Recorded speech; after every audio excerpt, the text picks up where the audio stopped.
Les fouinards, vous vous rappelez de mes derniers mots dans le dernier épisode? J'avais dit la formule magique, la suite au prochain épisode. Et il se trouve que nous y sommes au prochain épisode. Et donc, la suite, la voilà. Mystère, nous voici. Baba Yaga, nous voilà. Rappelez-vous, la sorcière nous avait laissé sur un sacré secret. Elle nous avait avoué que depuis toujours, elle se sentait très timide et nous étions restés avec une cohorte de questions. Comment? Pourquoi? Et surtout, comment? Donc, pendant que vous patientiez pour l'épisode, moi, je suis resté devant les portes closes de la salle de répétition. Et la Baba Yaga, ainsi que toute la team, qui m'a d'ailleurs l'air fort sympathique, toute la team va en sortir. Les voilà. Oh, merci, le matou, c'est gentil de dire ça. Toi aussi, t'étais pas mal. Enfin, tu faisais le taf, quoi. Alors, je vais aller à sa rencontre. Baba Yaga, Baba Yaga. Oh, salut Dédé. Comment ça s'est passé cette première répétition? À la table, comme on dit, racontez-nous tout. Attends, 2 secondes. Ouais, la team, je vous rejoins au café, ok? J'en ai pour 2 secondes. J'ai un truc à faire. J'arrive. Ouais, donc tu disais quoi? Ah oui, la répétition. Voilà, la répétition. On brûle de savoir, Baba Yaga, cette première répétition des femmes savantes de Molière. Comment est-ce que ça s'est passé? Plutôt bien, en fait. Tu te rappelles que, quand même, j'avais sacrément les pétoches avant. Parce que, déjà, j'avais pas réussi à prendre mon texte. Je m'y étais prise comme une bille, en fait. Mais, première surprise, là, j'avoue que ça me surprend de ta part, Dédé, dans le sens où t'aurais pu me le dire, quoi.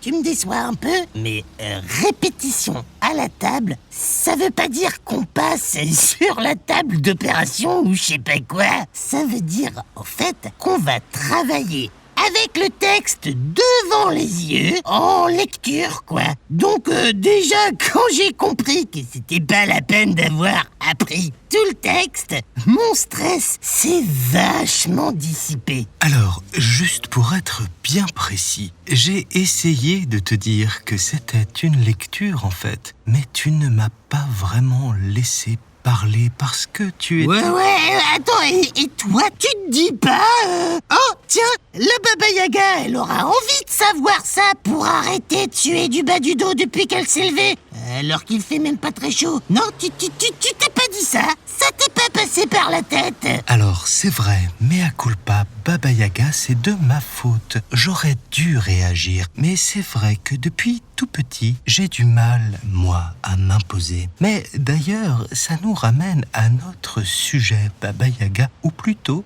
à ton petit secret. Et déjà, au nom de tous les fouinards et de toutes les fouinardes, je voudrais te remercier et même plus te dire bravo. Bravo d'avoir su te confier comme ça. Oui, c'est vrai que c'était pas facile d'avouer ma timidité, mais après l'avoir dit, je me sentais plus légère pour la répétition, un peu comme un poids en moins, quoi. Et on comprend bien, mais maintenant que le chat est sorti du sac, comme disent les Anglais... Ouais, ah non, par contre, non, on fait pas revenir le matou, là. Il est très bien, là, avec ses copains du projet au café. On va pas s'embêter avec lui. Non, c'était une expression, rien d'autre qu'une expression, Baba Yaga. Je voulais dire par là que maintenant, on pouvait peut-être en discuter un peu plus. Ah, ok, d'accord. Bon, puisque t'insistes, mais franchement, je suis pas sûr que ça intéresse les fouinards, mes histoires de timidité, là.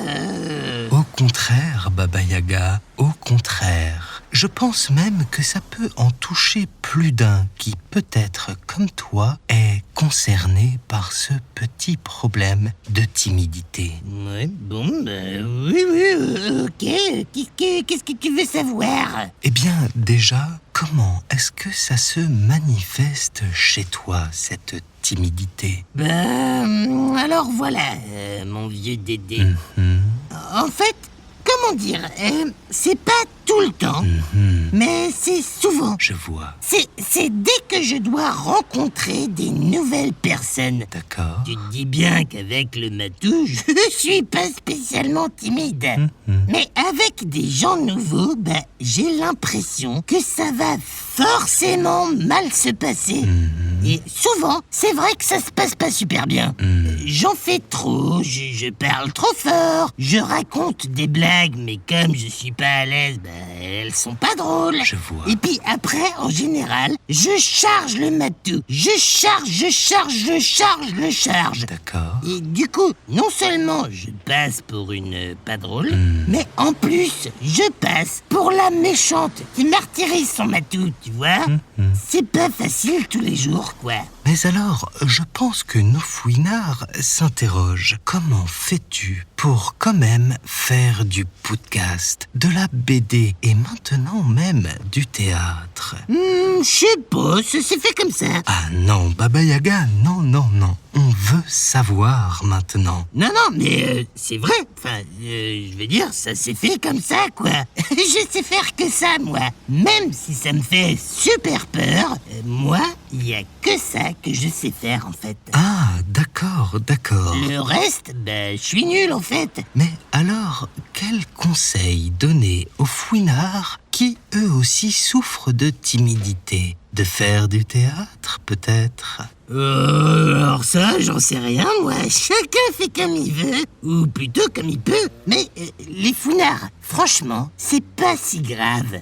Moi, maintenant que je le sais, je me dis, ok, c'est pas grave, Baba Yaga. Tu vas faire des blagues toutes nulles, tu vas rougir, tu vas t'embarrasser, tu vas bafouiller, et le matou va s'en servir pour bien se moquer. Mais maintenant que je sais que ça va arriver et que je l'ai accepté, c'est moins grave, quoi. Et si les gens s'arrêtent à ça, à mon côté pas drôle, pas marrante, etc., c'est qu'il ne valait pas le coup qu'on se rencontre vraiment, quoi. Passionnant.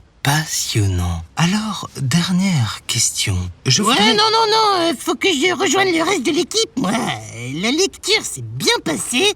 Ils sont passés outre le coup de la mauvaise blague en début de journée, donc je vais pas laisser filer l'occasion de me faire des copains, quoi. D'accord, donc je laisse la Baba Yaga filer avec ses nouveaux amis. Et on la retrouve en toute fin de journée après leur nouvelle séance de répétition pour un nouveau débrief. Et d'ici là, je vous propose une mini pause musicale, comme un interlude.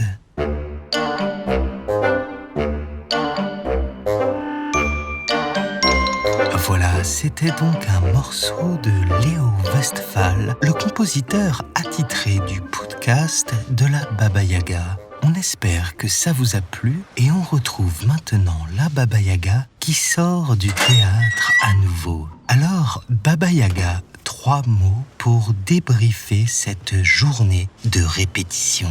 Fatigant, passionnant, exaltant zut, je trouve pas le dernier, je sais pas, on va dire n'importe quoi, cacahuète. Non, mais c'était bien, on avait dit 3 mots, c'était parfait. Alors, racontez-nous un peu. Déjà, contrairement à ce que je pensais, on a beaucoup rigolé.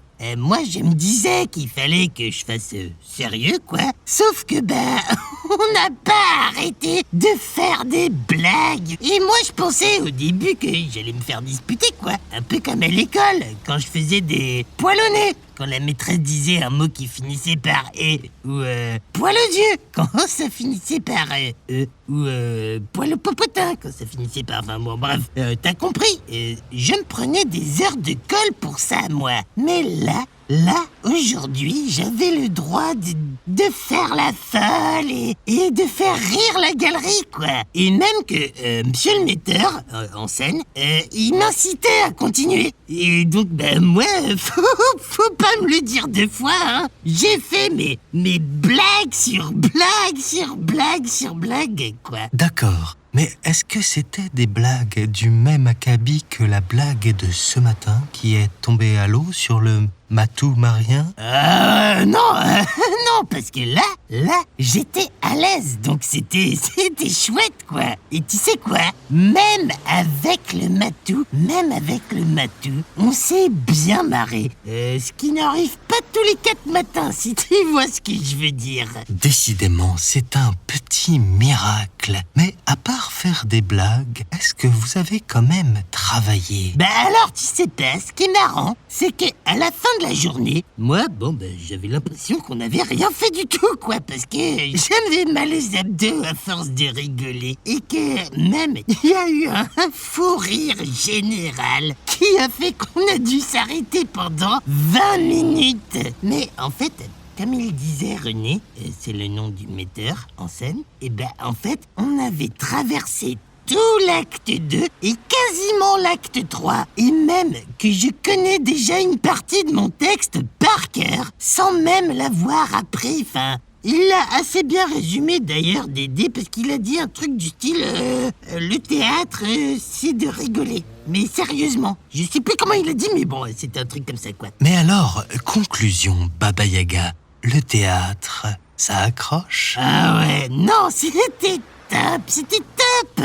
À chaque fois qu'on ferme la porte de la salle de répétition, je sais pas, on oublie tous nos soucis et puis on crée un monde sans complexe, sans timidité, où il n'y a qu'un seul mot d'ordre, rigoler et travailler, mais dans le même geste. Je sais pas si je suis très clair. Passionnant et déroutant à la fois. La Baba Yaga, décidément, en apprend beaucoup pendant cette saison. Baba Yaga, où vas-tu? Je vais boire un canon avec les copains, c'est la tournée du matou. Est-ce que je peux venir? Ça a l'air tellement sympa. Je me mettrai dans un petit coin et je ne dirai rien. Y a pas de problème, Dédé. Tu verras, ils sont sympas comme tout, tu vas voir. Allez, ramène-toi. On va se détendre un bon coup au café et on va rigoler avec les copains. Je vous laisse, les fouinards. Je vais aller m'encanailler un peu et je reviens vers vous. Mais ce sera au prochain épisode pour la suite du théâtre Passage de la Baba Yaga. Qu'est-ce que je te mets, Dédé? Tu prends quoi?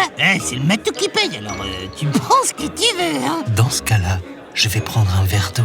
Merci le matou.